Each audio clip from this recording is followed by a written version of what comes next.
can't think of any topic for my next video. Oh, why?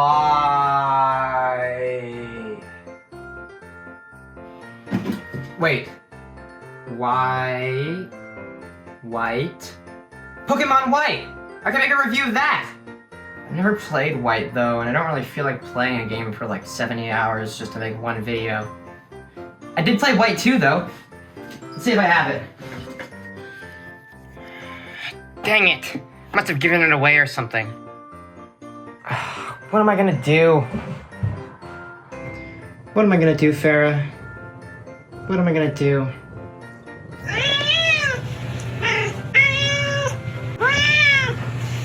What? Time machine? You're a genius! Alright, well, let's hope Farah's right. Take me to December 25th, 2012. Whoa! Oh boy, it's Christmas!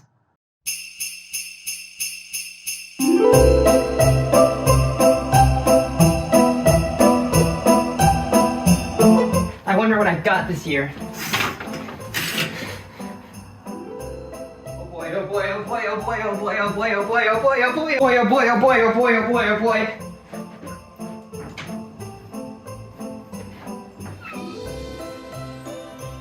I guess this is 2012. Oh boy, oh boy, oh boy, oh boy, oh boy. Oh my god!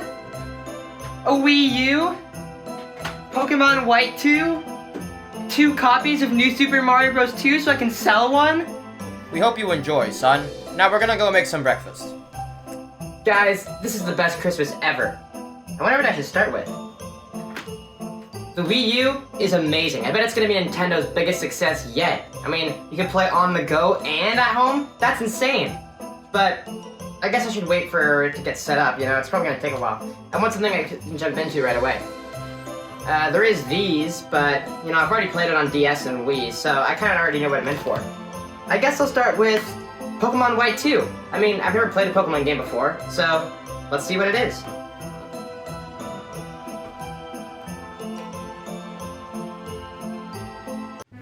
Stop! Ah!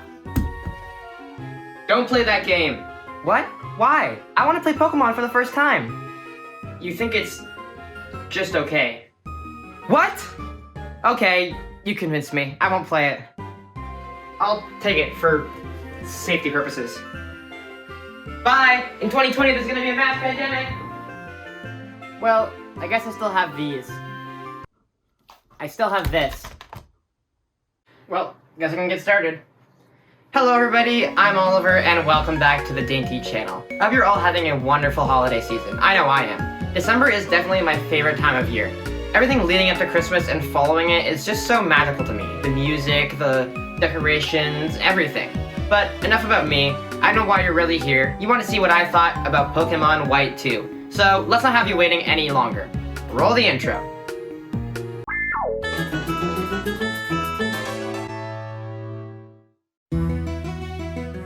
Pokémon Black 2 and White 2 could definitely be considered the odd ones out when it comes to the mainline Pokémon games. In every generation beforehand, it was always the same. 2 split versions, then 1 ultimate third version.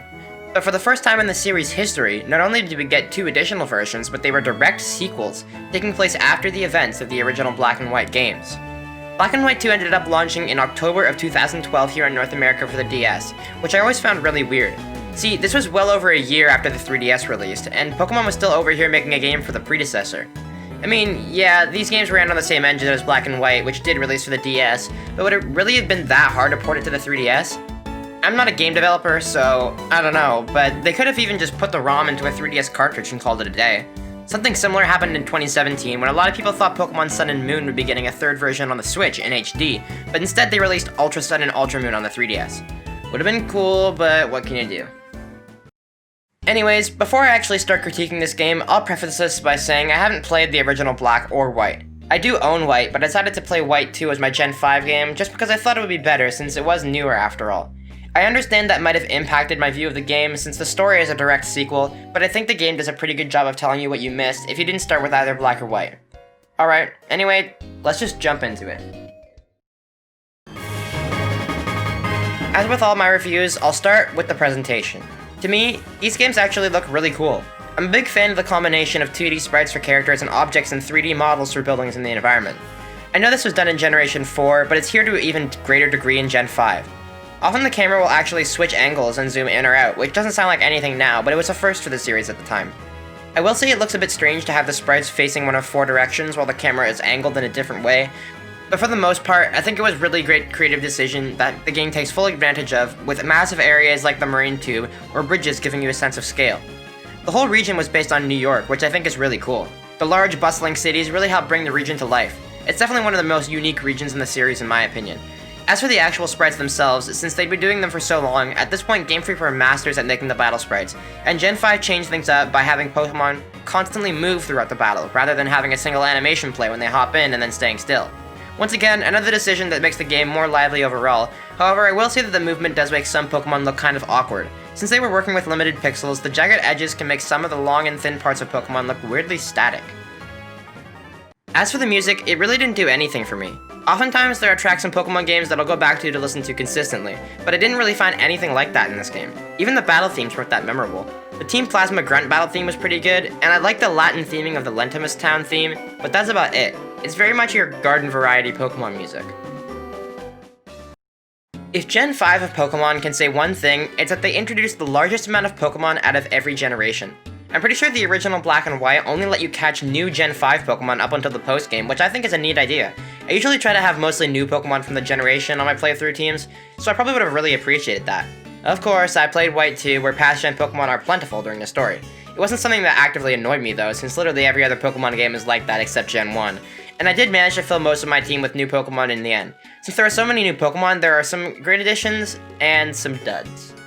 I personally wasn't a huge fan of the starters. I just didn't think they were that memorable compared to generations past.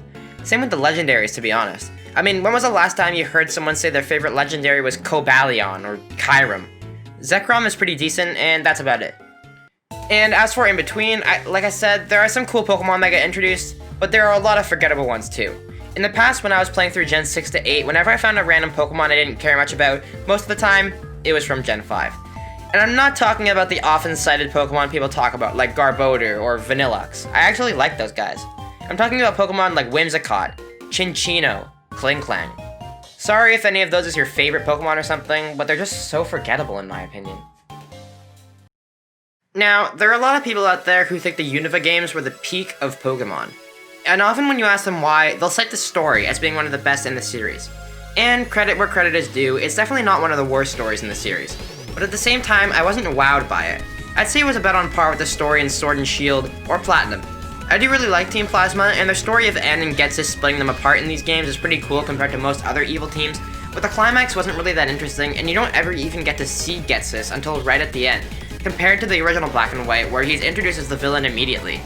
I guess it was probably so they could introduce new characters for players of Black and White to experience rather than rehashing old ones, but I still would have liked a little more of the interesting characters like N and Ghetsis instead of frickin' Sharon and Bianca. Who even cares about those losers? I don't. I won't go into too much more detail because I often find I retell the entire game's story in my reviews, so I'm gonna save time by just telling you what I thought of it instead. But yeah, a lot of forgettable characters in this one. I suppose a lot of generations have those characters who you forget existed, but some generations can pull off a completely memorable cast. Like in Sun and Moon, I remember pretty much every main character, and in Sinnoh, they at least had a memorable champion. Iris is probably one of the most forgettable champions in the entire series in my opinion, although that is often the case with gym leaders who get upgraded to champions, like an Emerald. But if Platinum kept Cynthia, so could these games. Now when it comes to gameplay, I'm not really sure what to specifically talk about. I mean, it's Pokemon. The gameplay is pretty much the same as in every other entry in the series. However, I will say that Gen 5 introduced a lot of nice quality of life features that would eventually become mainstays. For example, having a free space items category for frequently used items, not having to reselect an item to use it on multiple Pokemon, and only having one type of fishing rod to use, just to name a few. Oh, and they were also really easy on TMs this time compared to the horrors that were Gen 4. You only ever need the basics like Cut, Surf, Strength, plus some other ones like Dive and Waterfall for optional areas. So yeah, compared to other Pokemon games, I'd say it plays pretty well. Not necessarily as smooth as Gen 8 obviously, but definitely an improvement over the previous gens, which were absolute slogs at times. Now, like every other Pokemon game I play, I completed a full living dex in White 2. Well, the Unova dex, that is. National dex is a whole nother story. I actually found some Pokemon to be pretty difficult to catch in an annoying way. See, Gen 5 introduces a mechanic where every so often, if you take enough steps, the grass will start to rustle. If you go up to the rustling grass, you'll encounter a Pokemon that you wouldn't usually find in that location. Some Pokemon have a very low chance of spawning within these rustling grass tiles. Take for example, Castform, who has a 5% chance in a single route. It took me 2 days to catch that dumb creature. See, it's completely random when the grass will start to rustle, so for me it could have taken up to 10 minutes between encounters. So every 10 minutes I'd have a 5% chance to see it. I really think they should have gotten rid of this feature, or at least increased the odds to find certain Pokemon required for the regional dex. I mean, almost all of the rustling grass spots have like a 50 or 90% chance to encounter Audino. Why? Why is Audino so special compared to Castform? Give him some time to shine, jeez. All in all, according to my save file, it took me 171 hours to finish the game. 171 hours? What? There's no way. Yeah, I think this count might be slightly screwed up, since I did leave my 3DS idle with the game open a few times while I had dinner and stuff. But even with that, I was able to sink a large amount of time into this game. For reference, it usually takes me about 70 hours to fully finish a Pokemon game, with a completed dex and everything. I have 95 hours on Pokemon Shield, and that's including playtime for the full expansion pass where I got living dexes for those too. I think the very large Pokedex with some tedious parts probably played a role in my extensive playtime, as well as the overall pretty long story. So, in conclusion, Pokemon White 2 was average. There were definitely moments where I was enjoying myself, don't get me wrong, but all in all, like I said when I was talking about the soundtrack, it's very much your garden variety Pokemon game. Very that. I honestly think this is when the Pokemon series started to lose a lot of its life and charm. The Kalos games were even worse in that regard, and Galar was somewhere in the middle. Alola was amazing, but that's an exception to the rule. So anyways, I'm gonna give Pokemon White 2 a B. Alright guys, and with that wraps up this review of Pokemon White 2. I hope you guys enjoyed. I spent a lot of time working on this video, so hopefully it came out well. And if you did enjoy, make sure to subscribe if you haven't already, and hit that bell button, and like if you enjoyed, if you're already subscribed, or if you're not subscribed, you know, like either way. And I hope you guys have a wonderful holiday season. Me, I'll be relaxing, to be honest, probably working on some videos in advance, and trying to put more content out there for you guys. But I hope you guys have a wonderful winter break, and I'll see you guys all in the new year. Goodbye. I'm dreaming of a Pokémon White Christmas, just like the ones I used to know, where the tall grass rustles and children